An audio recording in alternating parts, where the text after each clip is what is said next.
Friends, welcome to Siya's kitchen.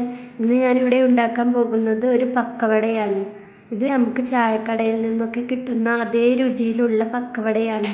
അപ്പോൾ ഇത് എങ്ങനെ ഉണ്ടാക്കാമെന്ന് നോക്കിയാലോ. അതിനു വേണ്ടി ഞാനൊരു പാത്രത്തിലേക്ക് ഒരു സവാള ചെറുതായി അരിഞ്ഞത് ചേർത്ത് കൊടുക്കുന്നുണ്ട്. 1 ടീസ്പൂൺ ഇഞ്ചി അരിഞ്ഞതും, 2 പച്ചമുളകും,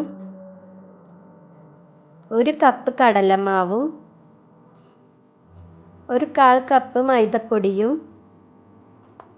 1 ടേബിൾ സ്പൂൺ അരിപ്പൊടിയും, കുറച്ച് കറിവേപ്പിലയും കുറച്ച് മല്ലിച്ചപ്പയും ചേർത്ത് കൊടുക്കാം.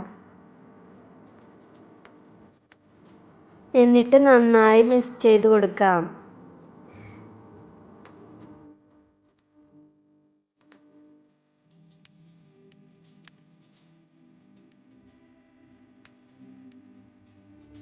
ഇനി നമുക്ക് ഇതിലേക്ക് ആവശ്യത്തിനുള്ള വെള്ളം ഒഴിച്ച് മിക്സാക്കിയെടുക്കാം. ഇതിപ്പോൾ ഇവിടെ മിക്സാക്കിയിട്ടുണ്ട്. ഇനി നമുക്ക് ഇതിലേക്ക് 1/4 ടീസ്പൂൺ മഞ്ഞൾപ്പൊടി, 1 ടീസ്പൂൺ കാശ്മീരി മുളക് പൊടി, 1 നുള്ള് കായപ്പൊടി, ആവശ്യത്തിനുള്ള ഉപ്പും ചേർത്ത് നന്നായി മിക്സാക്കി കൊടുക്കാം.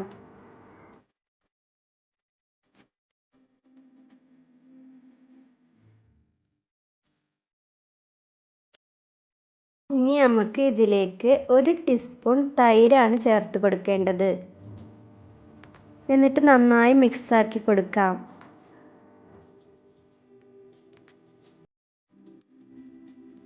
ഇനി ഇതിലേക്ക് ഒരു 1/4 ടീസ്പൂൺ ബേക്കിംഗ് സോഡ കൂടി ചേർത്ത് കൊടുത്ത് മിക്സാക്കി കൊടുക്കാം. ഇപ്പോൾ നമ്മുടെ ബാറ്റർ ഇവിടെ റെഡി ആയിട്ടുണ്ട്. ഇത് നമുക്ക് റെസ്റ്റ് ചെയ്യാനൊന്നും വെക്കണ്ട. ഇപ്പോൾ തന്നെ നമുക്ക് പക്കവട ഉണ്ടാക്കിയെടുക്കാം. ഇതിനു വേണ്ടി ഒരു പാനിലേക്ക് കുറച്ച് ഓയിൽ ചൂടാക്കാൻ വെച്ചിട്ടുണ്ട്. ഓയിൽ ചൂടായി വന്നാൽ ഈ ബാറ്ററിൽ നിന്ന് കുറേശ്ശെയായി ഒഴിച്ച് നമുക്ക് പക്കവട ഉണ്ടാക്കിയെടുക്കാം.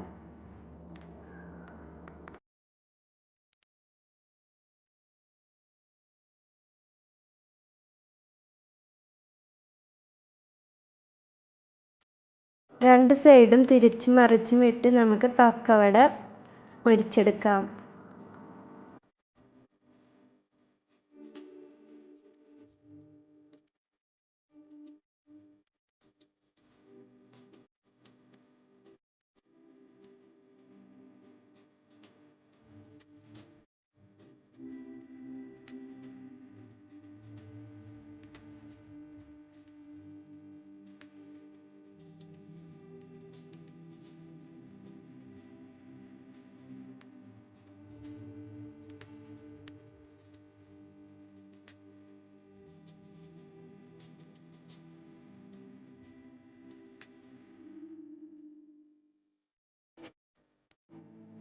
ഇതേപോലെ ബാക്കിയുള്ളതും നമുക്ക് ഉണ്ടാക്കിയെടുക്കാം.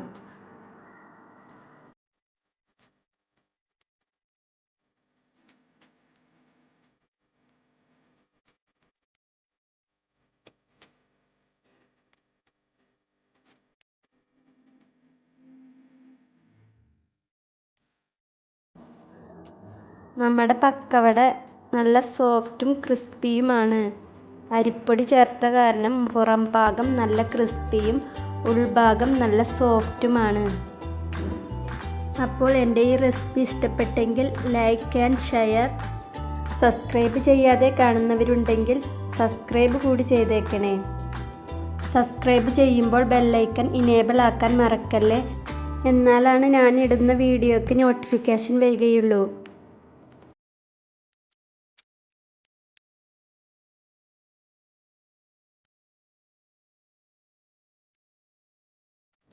അപ്പോൾ ഇൻഷാ അല്ലാഹ് അടുത്ത നല്ലൊരു റെസിപ്പിയുമായി വരുന്നത് വരെ ബായ്. അസ്സലാമു അലൈക്കും.